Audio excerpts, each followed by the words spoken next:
The bolt of fabric was still sitting on the shelf behind the counter when Sarah Shepard walked into Holt's Mercantile that Tuesday morning in the spring of 1882, and the sight of it nearly stopped her heart cold. Not because it was beautiful, though it was a soft dove-gray wool chally with tiny sprigs of ivory flowers woven through it, the kind of fabric that didn't come through Caldwell, Kansas more than once a year if you were lucky. No. What stopped Sarah's heart was the small handwritten tag tucked beneath the bolt, and the 3 words printed on it in careful, deliberate letters, held for Shepard. She stood there in the doorway of the Mercantile with the late April breeze pushing at her back, and she felt the world tilt sideways beneath her boots, because nobody had told her. Nobody had told her the deputy had asked the Mercantile to hold her favorite fabric aside. Nobody had told her that Deputy Warren Whitfield had done a single solitary thing on her behalf since the day she'd thrown his ring back at him across the width of her own front porch and told him she never wanted to see his face again. That had been 6 weeks ago. 6 weeks of silence. 6 weeks of crossed streets and averted eyes, and the particular misery of living in a town small enough that she could hear the jingle of his spurs from half a block away and know exactly which direction to walk to avoid him. 6 weeks of pretending she didn't miss him with the kind of ache that settled into the bones and refused to leave. And now this. She crossed the Mercantile in 4 long strides, her skirt whispering against the pine floor, and she pressed her fingertips to the edge of that bolt of gray chally the way a woman might press her hand to a wound. "Morning, Miss Shepard." Old Clarence Holt appeared from behind a tower of flour sacks, his suspenders crooked, his white beard catching the light from the front window. He had the look of a man who knew he'd just been caught in something. "Clarence." Sarah kept her voice very steady. She was good at that. She'd had to be good at that for most of her 26 years. "When did this come in?" "Thursday last." He began polishing the counter with unnecessary focus. "And who asked you to hold it?" The silence stretched like taffy. Clarence Holt was many things: a gossip, a fair businessman, a man who watered his whiskey and thought no one had noticed. But he was not, at his core, a liar. "The deputy came in Thursday afternoon," he said at last.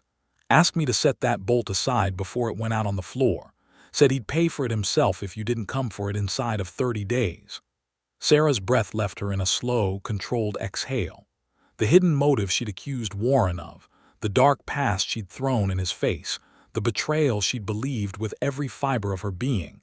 It had felt so solid 6 weeks ago. It had felt like the truest thing she'd ever known. And now she was standing in front of a bolt of dove-gray chally with her name on it, trying to figure out whether the ground she was standing on was real. She bought the fabric. She paid for it herself, the full price, because she would not be beholden to Warren Whitfield's charity or his guilt, or whatever complicated thing lived between those two. She paid Clarence Holt $4.60, tucked the wrapped parcel under her arm, and walked back out into the Kansas morning.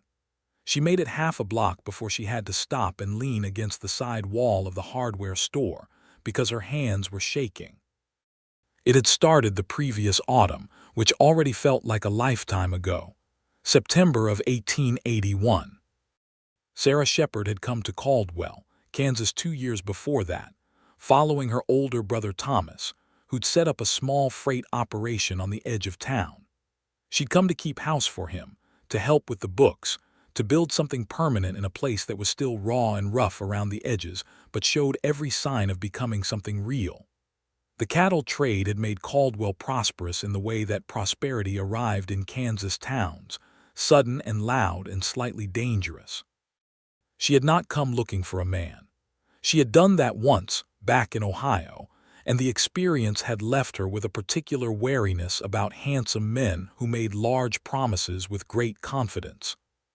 The man in Ohio, whose name she'd worked hard to stop thinking, had been full of promises that dissolved like morning frost the moment something more appealing came along.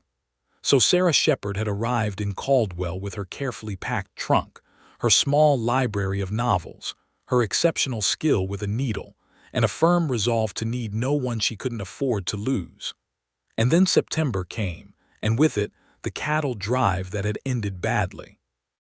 There had been a confrontation at the edge of town, 3 drovers, and a rancher named Pickle whose temper was legendary even by the standards of the cattle trade. The details were confused in the telling, but the outcome was not.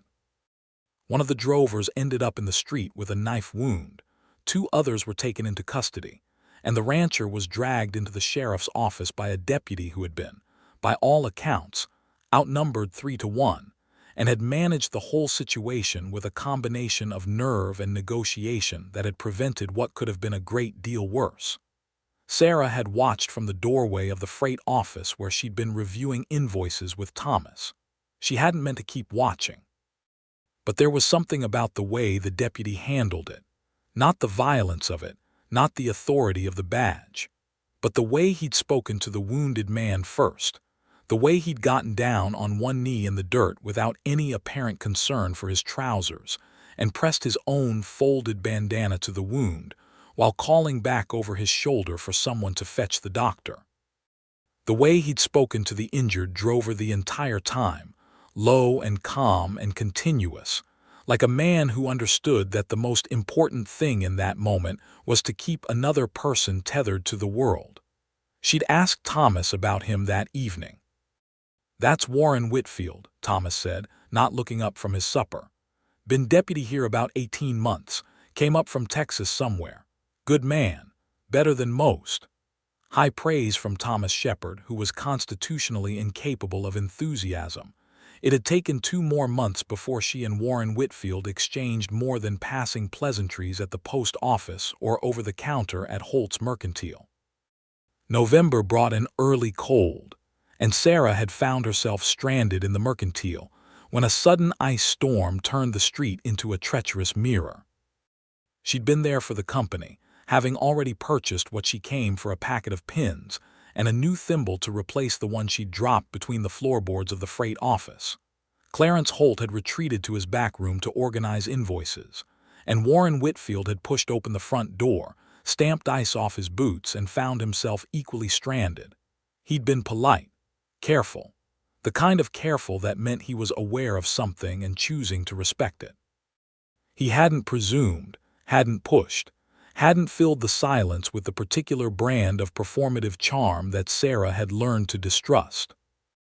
He'd looked at the bolt of gray chally she'd been examining when the storm hit, and he'd said simply, "That's a fine color. It matches the sky right before it clears after rain," which was such an unexpected and exact observation that she'd looked at him fully for the first time and found him already looking at her. Warren Whitfield was not quite 30 years old in November of 1881, though he had the kind of face that suggested he'd accumulated experiences beyond his years.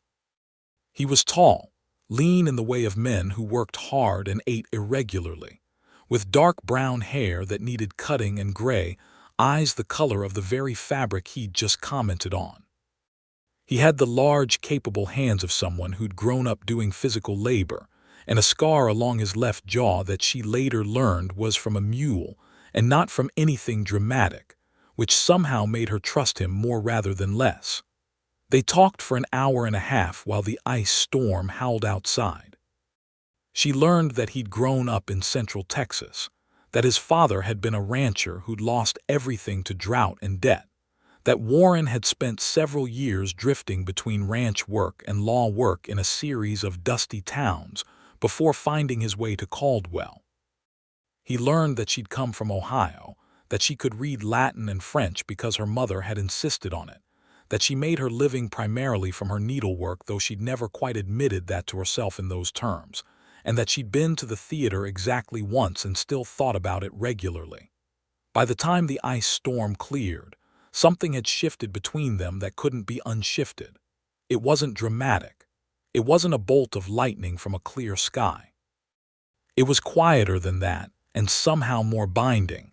The recognition of another person's specific gravity, the way certain people simply pull at you whether you want them to or not. He'd walked her home through the icy street with his hand at her elbow, and she'd let him, and when she reached her own door she'd said goodnight in a perfectly normal voice, while her heart beat entirely too fast, and she'd gone inside and stood with her back against the closed door for a long moment before she allowed herself to smile. That winter passed the way good things sometimes do, slowly enough to be savored, quickly enough to feel like grace. Warren found reasons to be in the same parts of town where she was. She found herself adjusting her routes and schedules in ways she didn't fully examine. They shared Sunday dinners at the Caldwell Hotel 3 times, which was enough for people to notice. They walked together on Saturday evenings when his duties allowed it, tracing the same loop around the town square, talking about everything and nothing with the particular ease of two people who have discovered they speak the same private language. He told her about Texas, not the romantic version that men in saloons performed for each other, but the real version, the one with failed crops and sick animals and his mother's face when the bank took the house. He had a dark past that he carried carefully, not hiding it exactly, but choosing when and how he set it down in front of her, always watching to see what she did with it. What she did with it was hold it carefully and give it back to him intact. She had her own weight to carry, the man in Ohio, whose name was Gerard Fitch, who had seemed so solid and reliable and had turned out to be neither, who had taken her belief in him and spent it carelessly the way some men spend money they didn't earn. She told Warren about it one evening in February while they sat on the bench outside the post office, and she watched him listen with the focused attention of someone who understood that what was being given to him was rare and should be treated accordingly. He was a fool, Warren said when she finished. It wasn't a platitude. It was a verdict, stated the way a man states a fact he's already examined from multiple angles. Not because he lost you, though that too, but because he didn't know what he had while he had it. That's the worst kind of fool. The unaware kind, she agreed. Exactly. He'd looked at her then with something in his gray eyes that was not quite a question, but also not quite a declaration. Something in between, waiting for permission to become one or the other. By March of 1882, they were openly courting, which in Caldwell meant that everyone knew and everyone had opinions about it. And Sarah and Warren moved through those opinions with the mutual agreement of two people who decided that what existed between them was no one else's business. Thomas approved, which mattered to Sarah more than she would have admitted. Sheriff Beaumont thought Warren was distracted on the job, which he probably was. It was in late March that things had gone wrong, in the particular way that things go wrong between two people who are close enough to wound each other. The trouble was named Cole Whitfield. Warren's younger brother arrived in Caldwell on a Wednesday with no warning and a great deal of baggage. Not the physical kind, though he had that too, a battered carpetbag and a horse that had seen better decades. The baggage that mattered was the kind that followed Cole Whitfield in a cloud wherever he went, the kind made up of debts and grudges, and the dark reputation that accumulates when a man makes consistently bad choices from the age of 16 onward. Sarah knew none of this when she first met Cole. What she knew was that he had Warren's jaw and none of Warren's stillness, that he laughed too easily and watched rooms too carefully, that he called her ma'am, with a politeness so perfect it had a blade hidden inside it. Cole Whitfield, she learned gradually and then all at once, had a secret. Several, actually, arranged in layers like a rotting structure, each one holding up the next. The outermost layer was that he'd come to Caldwell for a visit. The next layer was that he'd come because he was in trouble in Texas. Specifically, he'd been involved with a group of men who'd been running cattle across disputed land and selling the proceeds, which was a polite way of saying stealing, which was less polite than what the Texas law would have called it. The innermost layer, the one that collapsed everything above it when it finally broke through, was that Cole had given Warren's name to the men he was running from as a safe harbor. He'd told them his brother was a deputy in Caldwell, that he could provide cover, that Warren would help them move through Kansas without trouble. He had done this without Warren's knowledge. He had done this because he was desperate, which Sarah understood. She understood desperation.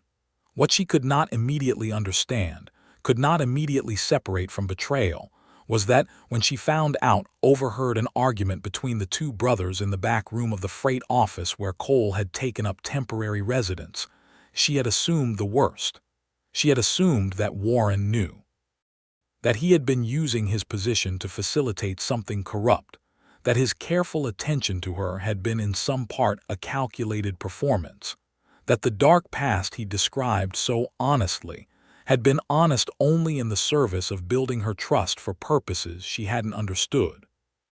She had assumed all of this in the space of about 45 seconds while standing in the narrow hallway of her brother's freight office, her heart slamming against her ribs, her hands already cold.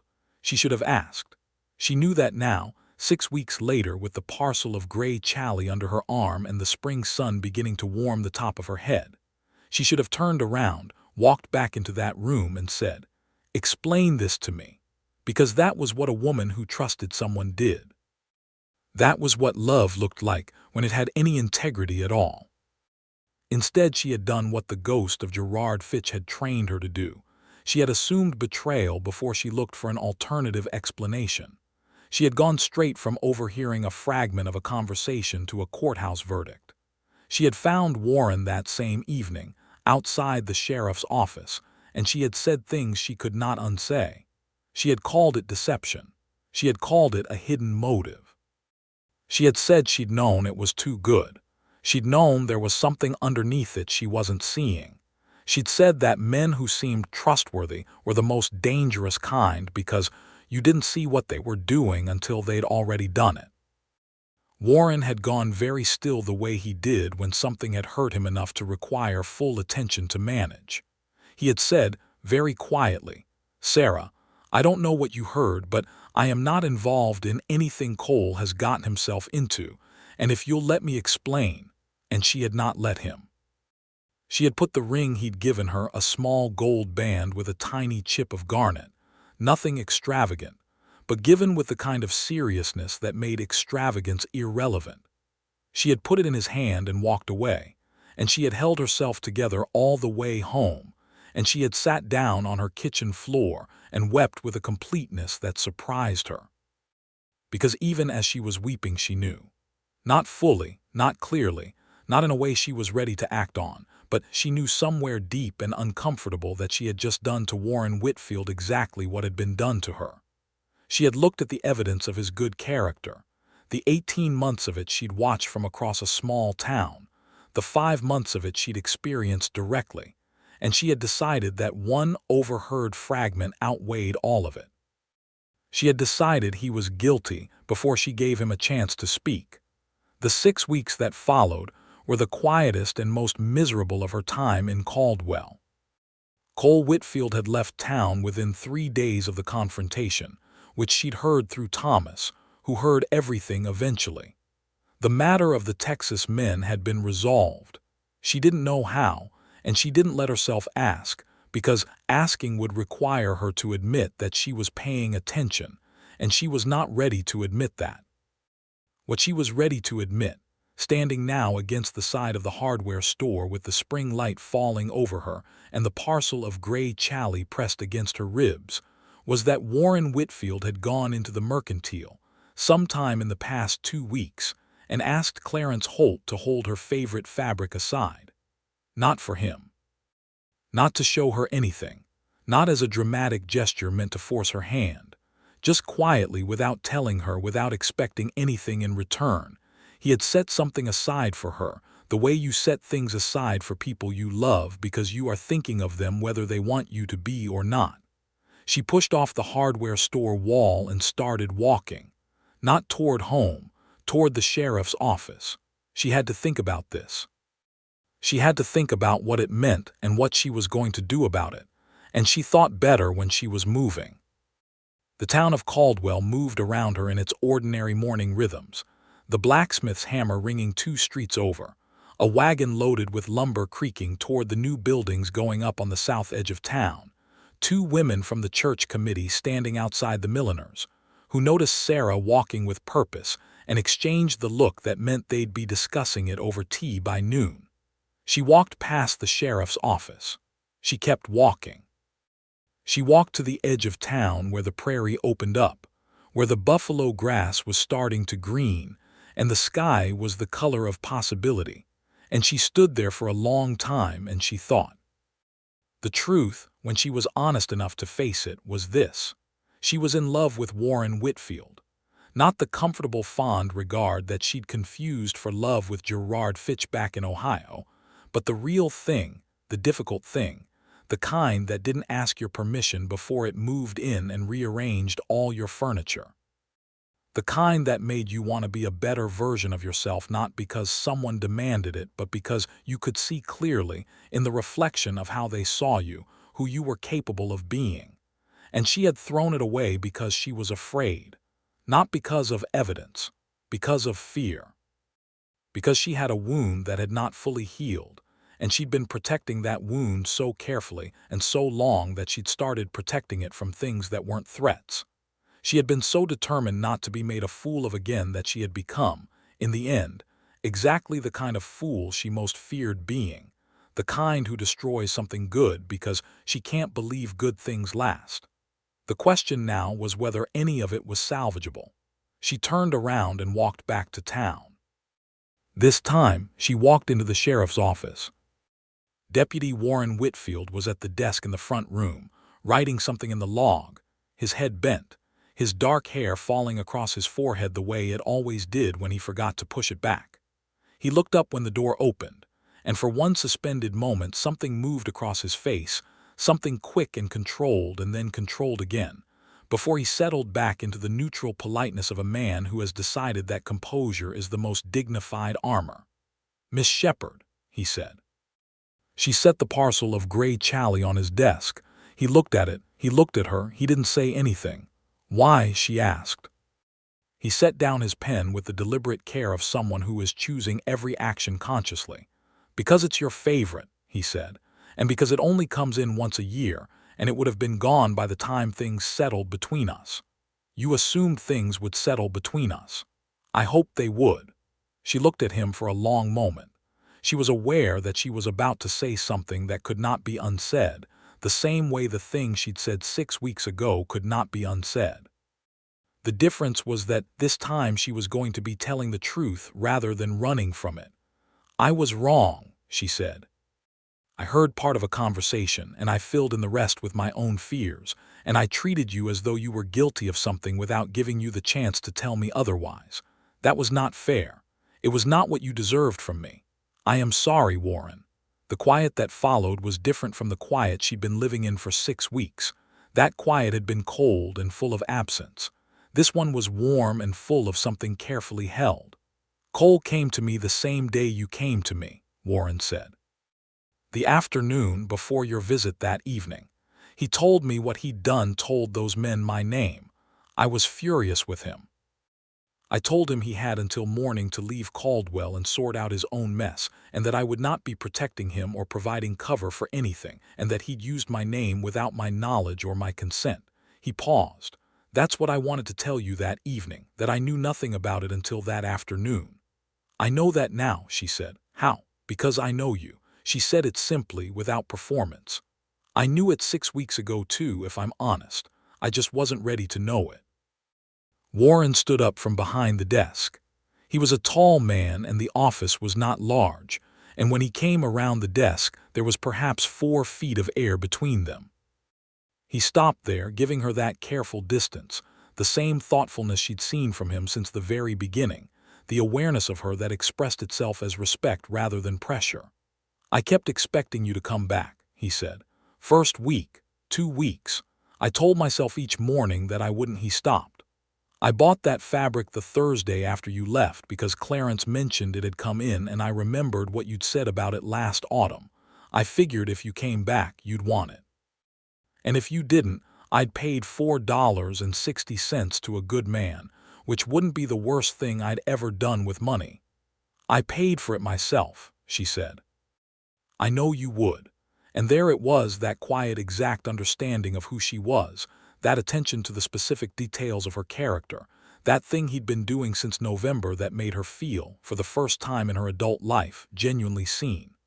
"I wasn't trying to buy anything, Sarah. He stopped again and ran a hand through his hair in the gesture she'd cataloged and memorized without meaning to. I missed you. That's all. There isn't a more complicated explanation. She closed the 4 feet between them. She had been a woman who kept careful physical distance from people. She had trained herself to it over the years as one of many small strategies for avoiding the particular vulnerability of proximity.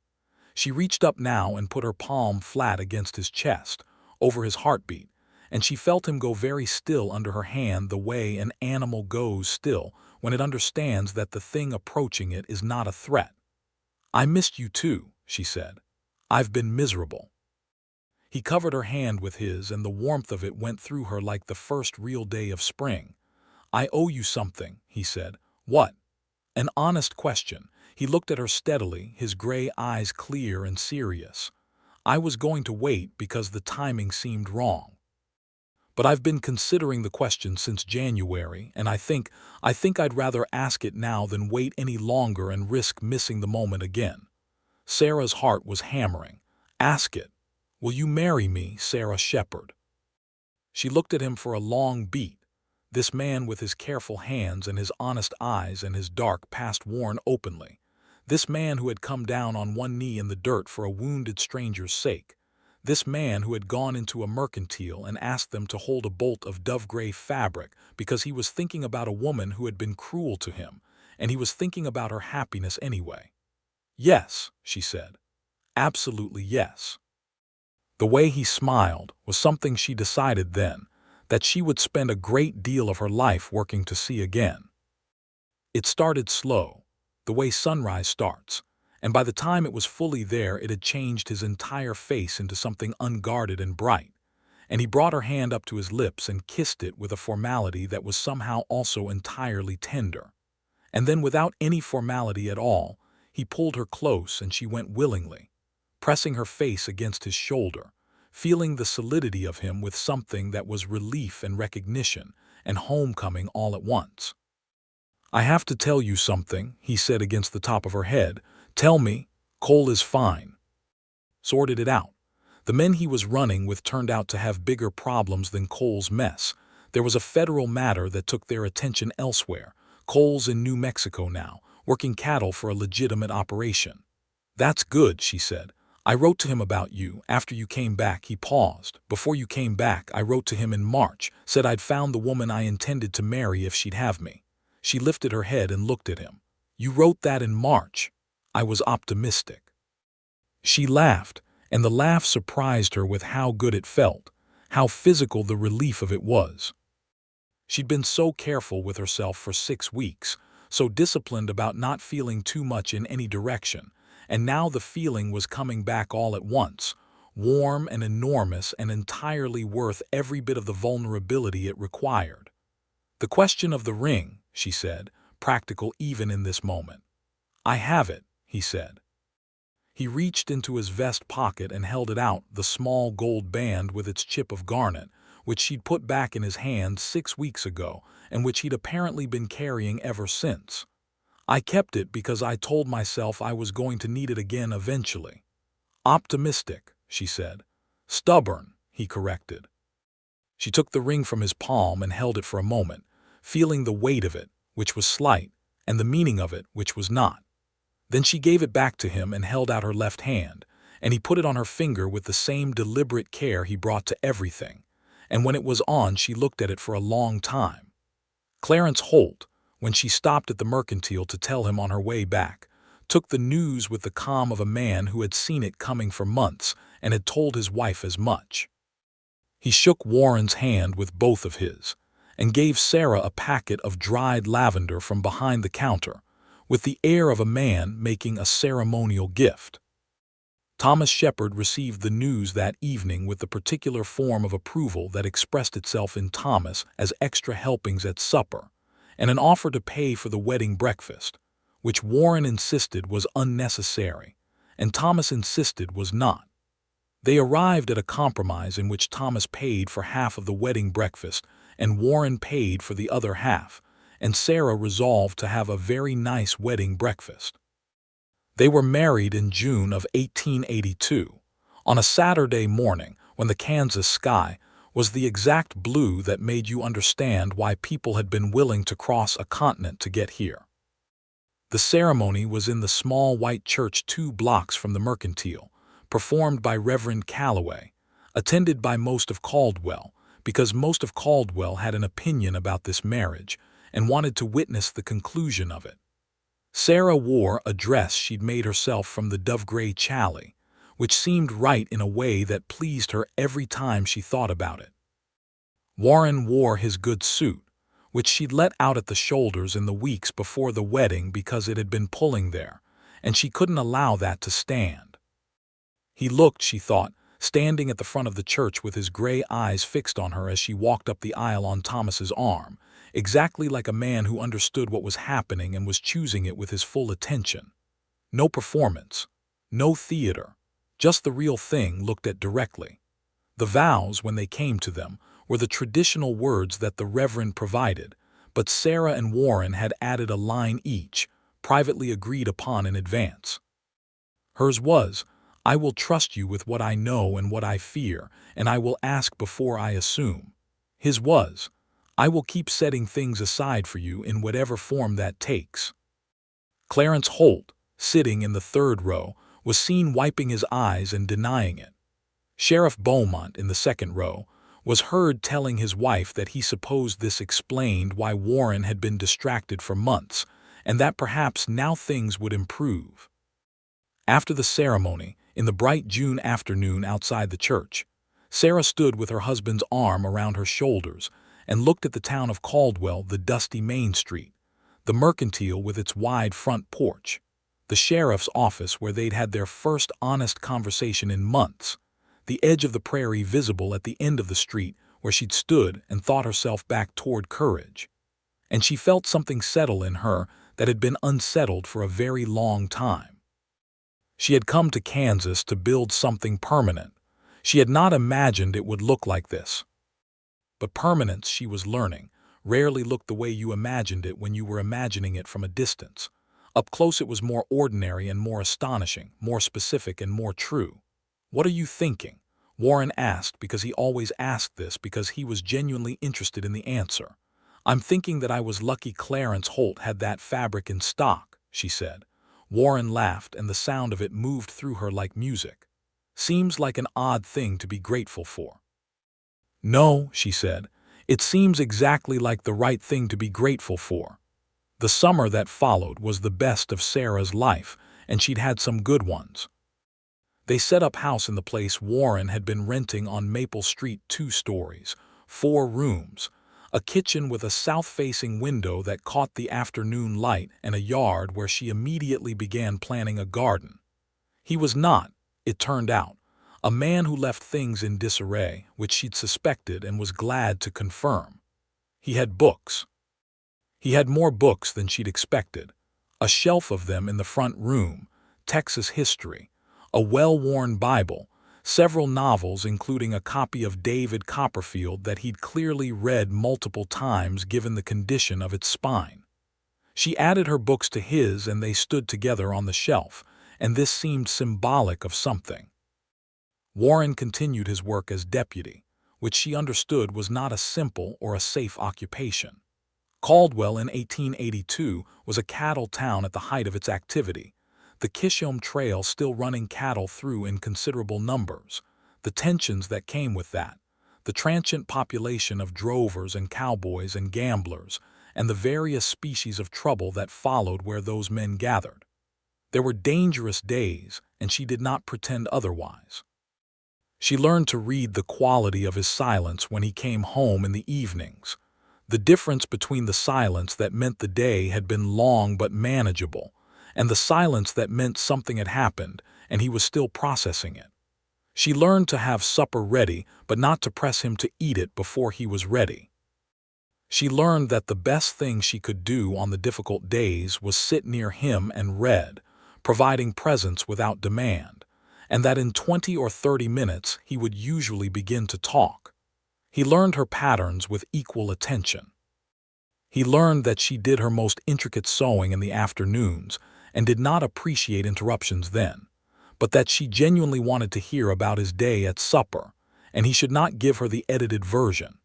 He learned that she slept badly in thunderstorms, and that the solution to this was not reassurance but specific conversation about practical matters, which grounded her in the present.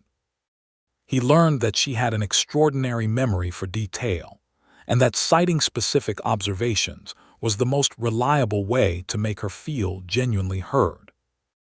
They had their arguments, because two people with strong convictions and complete honesty are going to argue, but they had them differently than Sarah had argued with anyone before, more directly, more transparently, with the established understanding that the argument was about the thing and not about their fundamental commitments to each other.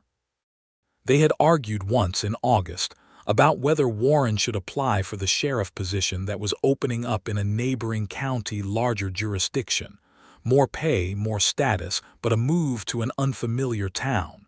He wanted it. She had concerns.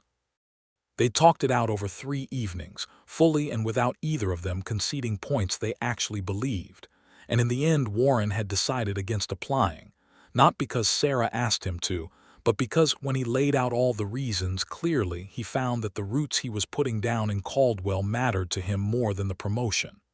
"You could have asked me to come with you," she said, after he'd made the decision. "I would have." "I know," he said. "But I didn't want to ask you to do that for something I only half wanted." This was one of the things she loved about him, the honesty about his own internal states, the willingness to examine his own wanting and report it accurately. Most men she'd known performed their desires like advertisements, exaggerated to persuade. Warren described his desires the way a surveyor describes terrain, as exactly as possible, because accuracy was more useful than impression. The autumn brought news that pleased both of them considerably. Sarah had suspected since late August, had been quietly certain since September, and she told Warren on a Saturday morning in early October, sitting at the kitchen table with the south window's light coming in, the coffee between them still steaming. He sat very still for a moment in the way that meant he was taking something in carefully. Then he reached across the table and covered her hand with his, and his face did the thing she'd been working to see since June, the slow sunrise of a smile, and he said, "Good morning," to her, meaning something much larger than the words. "Good morning," she said back, laughing and not quite crying. Thomas was informed that same afternoon, and was so pleased that he forgot to be reserved and actually embraced his sister, which had not happened since they were children. He bought Warren a bottle of good whiskey, which Warren shared with him, and Thomas went home slightly unsteady and presumably quite happy. The pregnancy was not without its difficulties. She was sick through most of November, and the winter was hard enough that Warren spent several nights at the jail rather than risk the ride home in ice storms, which she understood logically and disliked emotionally, but they managed. She sewed in the afternoons and read in the evenings and wrote letters to her cousin back in Ohio, and gradually began to feel less sick and more simply enormous, which was its own category of experience. In the evenings, Warren would read aloud to her, from the novels on their shared shelf, from newspapers, from the letters that arrived periodically from Cole in New Mexico, who had apparently settled enough to develop consistent handwriting and an interest in local politics. Cole's letters were cheerful and slightly self-deprecating, and suggested a man who was working, slowly and with backsliding, toward being someone his brother didn't have to worry about. Sarah had written to Cole herself twice, and the correspondence had taken on a warm quality that suggested the beginning of something genuine. "He's not a bad man," Sarah told Warren one evening in January after reading Cole's latest letter. "No," Warren agreed. "He's a man who made a run of bad choices and is working on making fewer of them. The distinction matters." "The distinction matters," she agreed, and thought for a moment about the choices she'd made, the 6 weeks of winter silence, the ring thrown in anger and the walk home alone, and the gray chalice sitting on a shelf with her name on it when she hadn't expected to find it there. "People can change course." "Most people can," he said. "The ones who want to." The baby was born in late March of 1883, on a Tuesday, with a great deal of drama involving a frozen road and a delayed doctor and Warren, who had been more or less calm through the entire pregnancy, sitting in the hallway outside their bedroom door in a state of perfectly controlled panic that he did not exhibit, but that his wife could feel through the wall. It was a boy. They named him James Thomas Whitfield, James for Warren's father despite the complicated feelings involved, Thomas for the brother who had made both their presences in Caldwell possible. James arrived in the world with a tremendous amount of dark hair, and immediately demonstrated that he had inherited his father's capacity for intense, sustained attention, by staring at Warren's face for what seemed like a very long time for someone who had just been born. Warren held his son with the careful precision of a man who has been given something he recognizes as the most significant thing he's ever held. And Sarah watched from the pillow and felt the love she had for both of them expand to a size that seemed physically impossible and managed anyway. The spring of 1883 settled into the rhythms of new parenthood, the profound exhaustion, the counter-programming joy, the discovery of an entirely new kind of ordinary. James was a serious infant who occasionally surprised them with enormous smiles that appeared without warning and seemed to comment on something he found privately funny. He slept better than they'd feared and ate better than they'd hoped, and showed an early preference for the sound of his father's voice, which Warren found so moving that he became entirely incapable of not narrating whatever he was doing whenever James was in the room. "I'm now making coffee," Warren would say, moving through the kitchen with the baby on his shoulder. "Coffee is what adults drink in the morning instead of the terrible things they actually want to drink. You'll understand someday. For now you have excellent taste."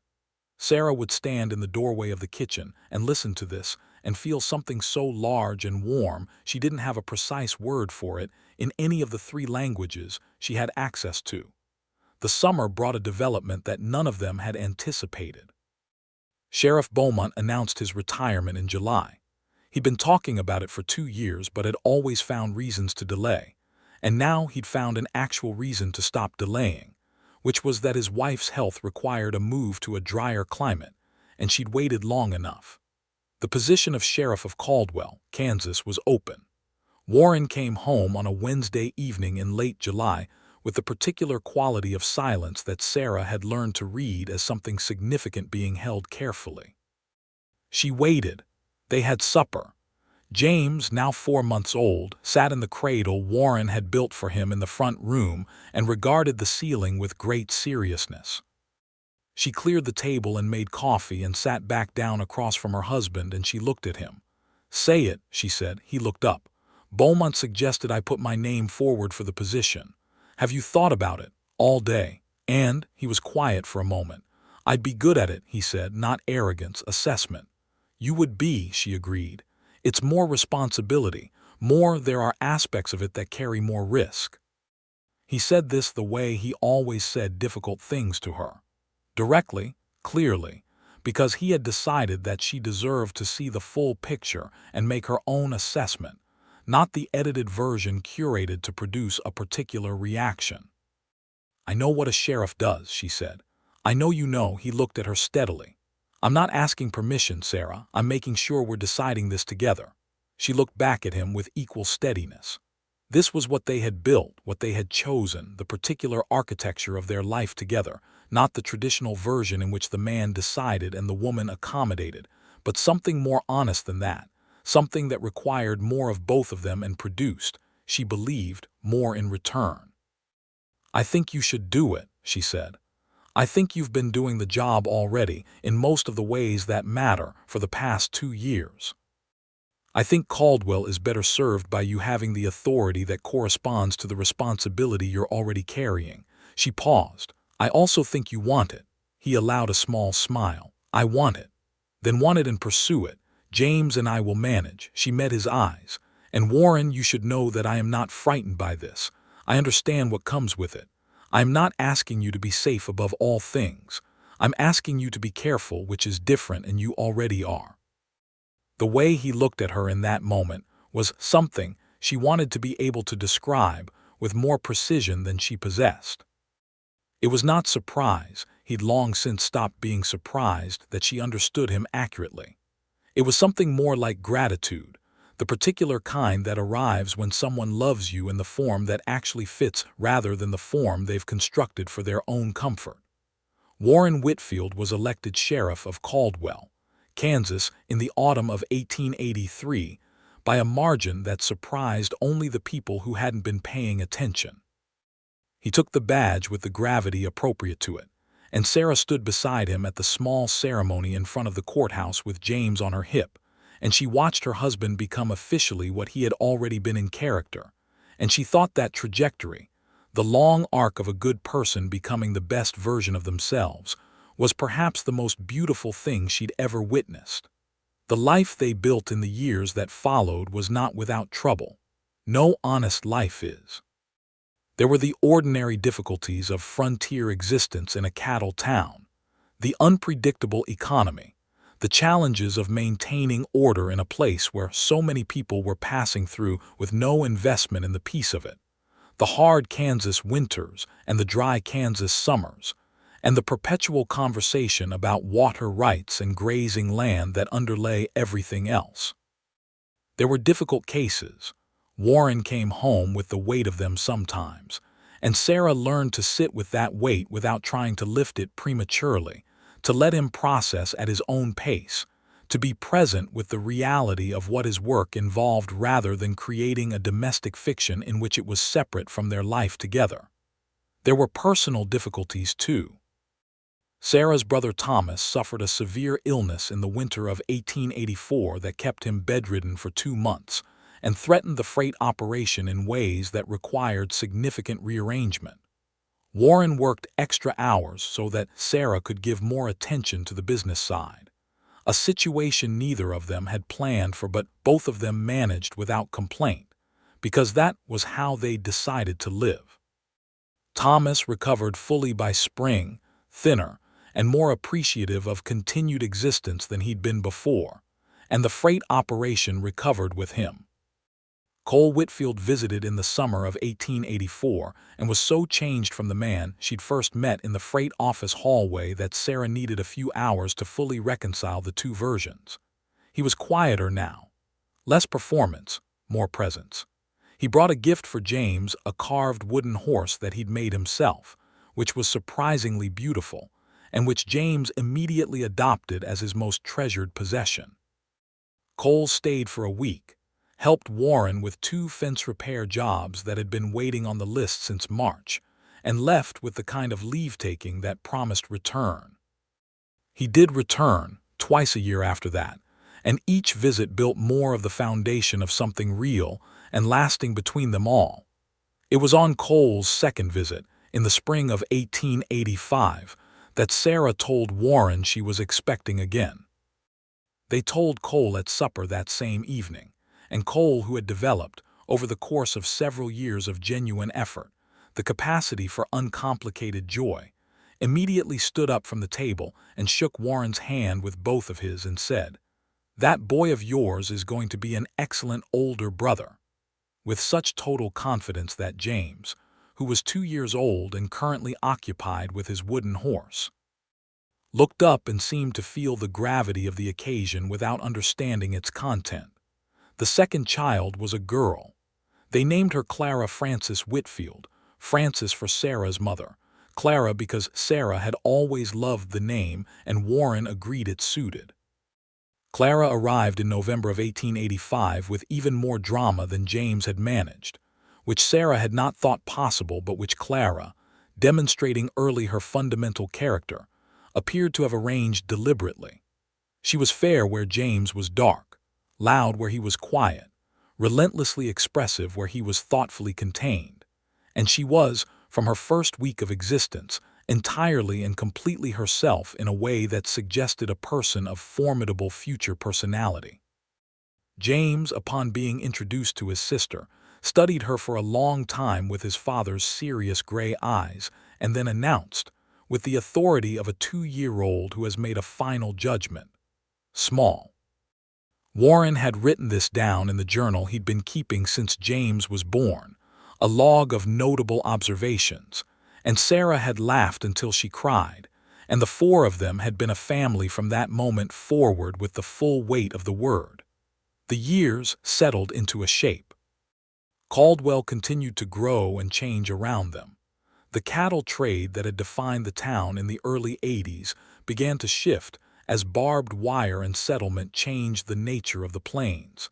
And by the mid-80s, the character of the town was changing from wild transient hub to something more permanent and more settled. This suited Sarah.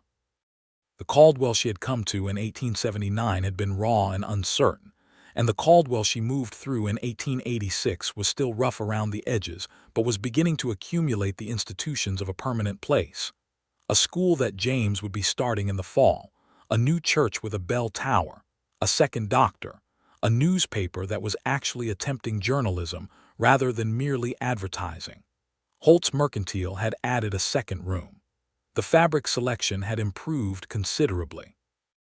The gray challis dress that Sarah had made from the bolt Warren had set aside was, by 1886, carefully folded in the cedar chest at the foot of their bed, preserved with the same care she applied to things she valued. She wore it still on special occasions. It had been altered twice to account for changes that time and two children had made, alterations she'd done herself with the same skill she brought to everything, and it remained the most beautiful dress she owned, not because of the fabric, which was genuinely fine, but because of everything the fabric meant. She had told the story of it, eventually, to Clara years later, when Clara was old enough to understand the shape of stories, sitting in the kitchen of the house on Maple Street, while James was at school and Clara was helping more or less with bread dough, and the afternoon light was coming in through the south window the same way it always had. "Your father set it aside," Sarah said, "without telling me, when things between us were very wrong.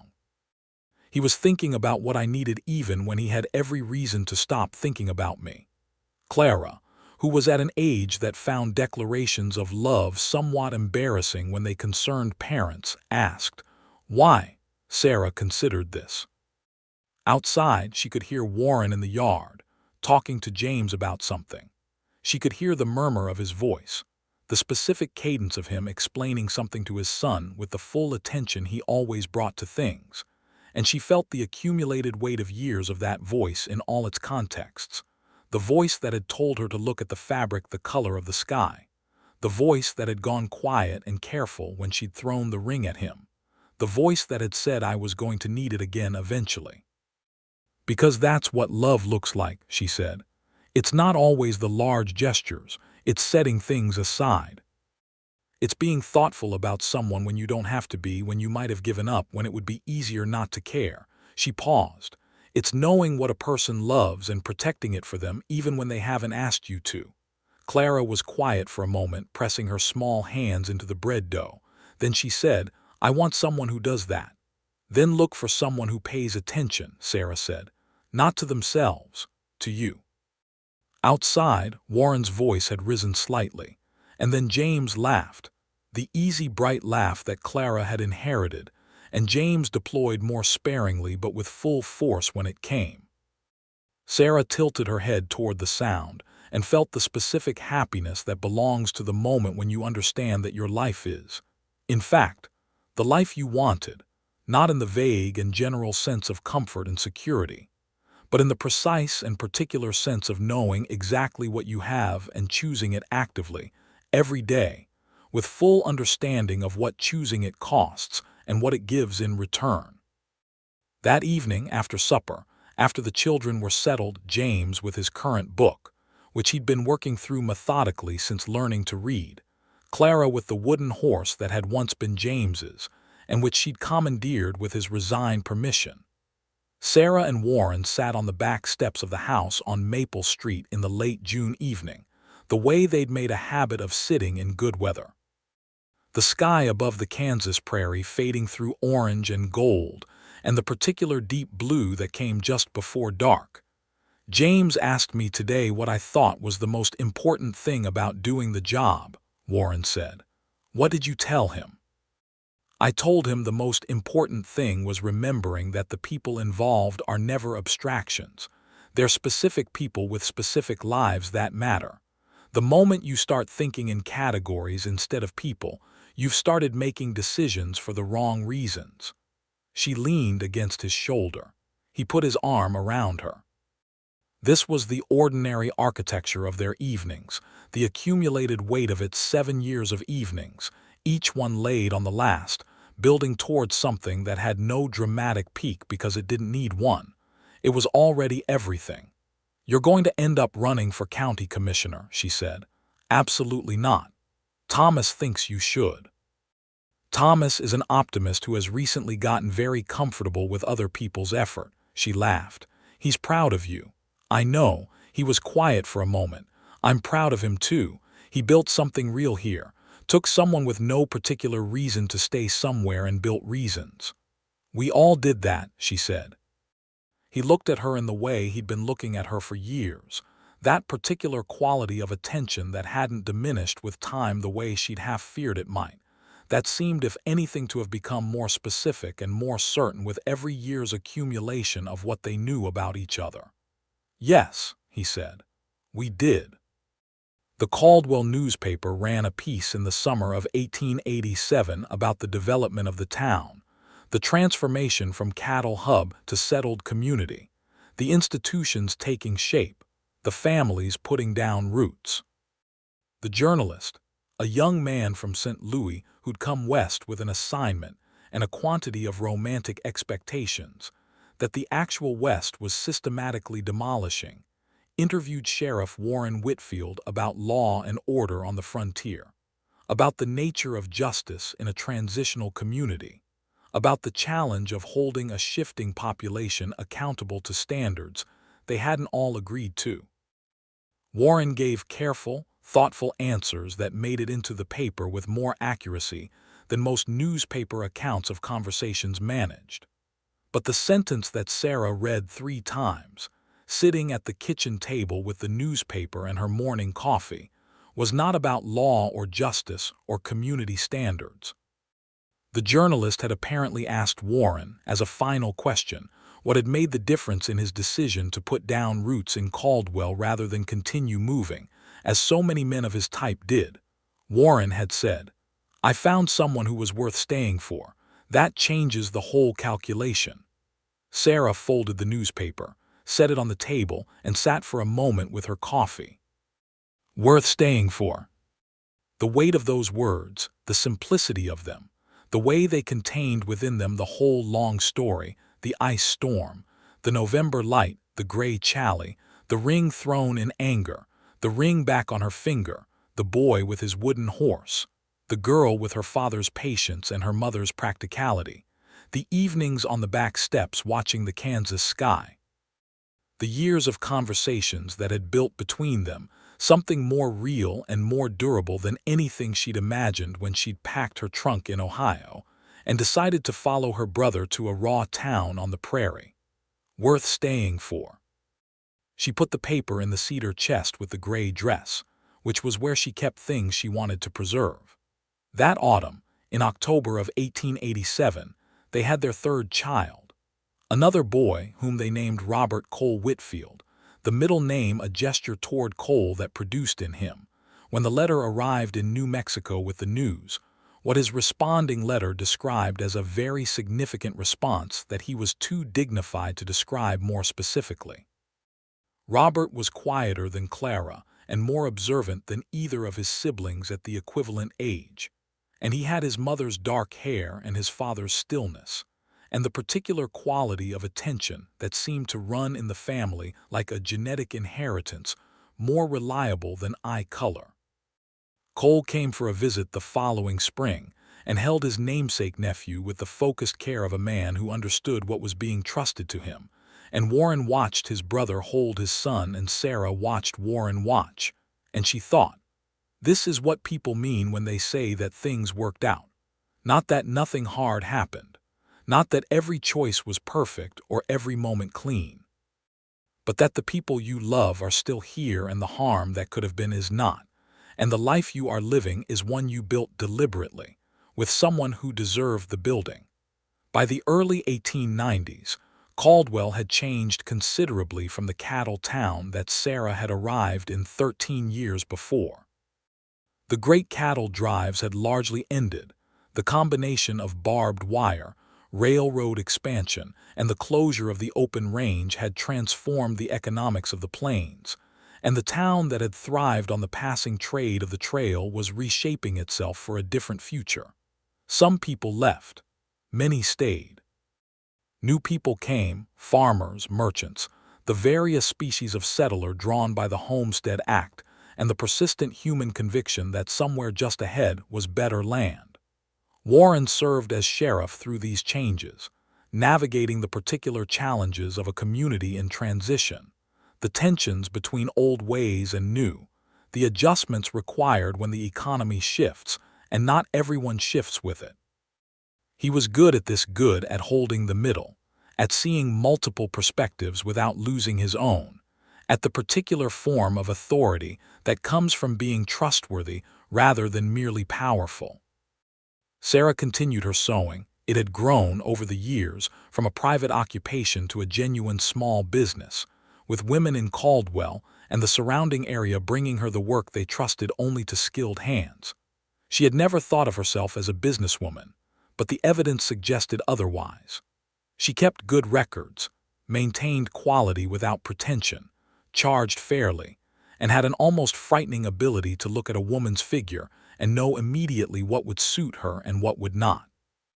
James started at the small Caldwell school in the fall of 1888 and showed an early and total commitment to learning that pleased his parents and baffled his teacher, who had not expected a sheriff's son to be the most dedicated student in her classroom.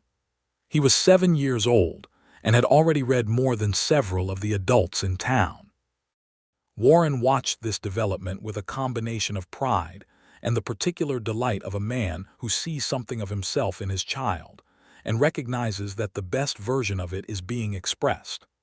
Clara, 2 years behind James in school, was an entirely different educational experience for the teacher in question. She was brilliant and chaotic and interested in everything simultaneously and impossible to keep in one place for more than 20 minutes, which meant she learned best when the teacher had the wisdom to let her move. She had her father's gray eyes and her mother's precision with words and a personality, entirely her own, loud and joyful and occasionally infuriating, and completely without pretense. Robert, bringing up the rear, was the quiet one who watched everything and said little, and then said something so accurate about what he'd been watching that everyone in the room had to stop and reconsider their position. They were a family. They were a specific, particular, irreducible family, shaped by the choices of two people who had almost made the wrong ones and had found their way back to each other through a bolt of dove-gray chally and the simple, impossible, stubborn fact of one person's love for another. On the evening of their 10th wedding anniversary, in June of 1892, Warren gave Sarah a gift that he'd spent several months preparing. It was a small book, hand-bound in leather. He'd done the binding himself badly, and it was slightly lopsided, which she loved containing, written in his careful, precise handwriting, a record of every significant thing he'd noticed about her in the 10 years of their marriage. Not a diary, not a romance, a record of noticing, the way she held a teacup, the specific sound of her laugh when something genuinely surprised her as opposed to the laugh that was social performance, the 3 French phrases she used without realizing she'd switched languages, the way she looked at the sky when she was thinking through a problem, not up at it but toward it like she was consulting it, the subjects she loved to talk about at length and the subjects she found exhausting, the foods she would choose if no one was watching, the precise quality of her handwriting on different kinds of mornings, the shelf of books and the way she'd arranged them. It was the most intimate thing anyone had ever given her, and she understood that it was not a document of who she was in the abstract, but evidence of what it meant to be truly seen. Not the idealized version of herself, not the version she performed for the world, but the actual detailed specific person she was, down to the French phrases and the way she looked at the sky. She read it cover to cover that evening, sitting at the kitchen table while Warren put the children to bed, and when he came downstairs she was still sitting there with the little lopsided book in her hands. "You noticed all of this," she said. "I notice you," he said, as though it were simple because to him it was. She stood up from the table and crossed the kitchen and kissed him the way she kissed him when words were insufficient, which was the way she'd kissed him on the steps of the church after they were married, and in the back hallway of the house when she'd told him about James, and on 100 ordinary evenings when the children were asleep, and the house was quiet, and the whole long, wonderful life they were building together was evident in every room around them. He kissed her back the way he did everything with his full attention, without reservation, present in the moment the way only people who have come close enough to losing something to understand its value can be present. 10 years. 3 children with their distinct and specific personalities. A town that had changed around them and continued changing. A marriage that had begun in an ice storm and a bolt of gray chally, and a ring given with the seriousness that made extravagance irrelevant, and had become, through 10 years of deliberate choosing, the most solid thing in either of their lives. In the years that followed their 10th anniversary, the shape of their life continued to develop in the way that good lives do, not by becoming more dramatic, but by becoming more deeply itself. James, at 12, had become a young person of extraordinary intellect and quiet intensity who seemed headed, Warren said, towards something involving books or law or both. Clara, at 10, had developed a passion for horses that expressed itself in a level of expertise that her father found alarming and her mother found entirely appropriate. Robert, at 7, had begun asking questions about everything with the systematic thoroughness of a born scientist, and the dinner table had become a seminar in whatever subject Robert had most recently decided to understand completely. Cole visited every spring and sometimes in the autumn as well. He'd settled in New Mexico permanently, working a legitimate cattle operation with a partner, and the letters that arrived regularly were those of a man who'd made his peace with the life he'd built after the wreckage of earlier choices. He wrote to James and Clara and Robert separately, always had, from the time they were old enough to receive letters, and each letter was specific to the child it was written for, which told Sarah something important about who her brother-in-law had become. One afternoon in the spring of 1895, Sarah sat in the south-facing kitchen with the light coming in the way it always had, working on an intricate piece of embroidery for a customer in town, and she found herself doing a thing she did sometimes, which was the private accounting that has no formal name, the assessment of where you are against where you thought you were going and what the difference means.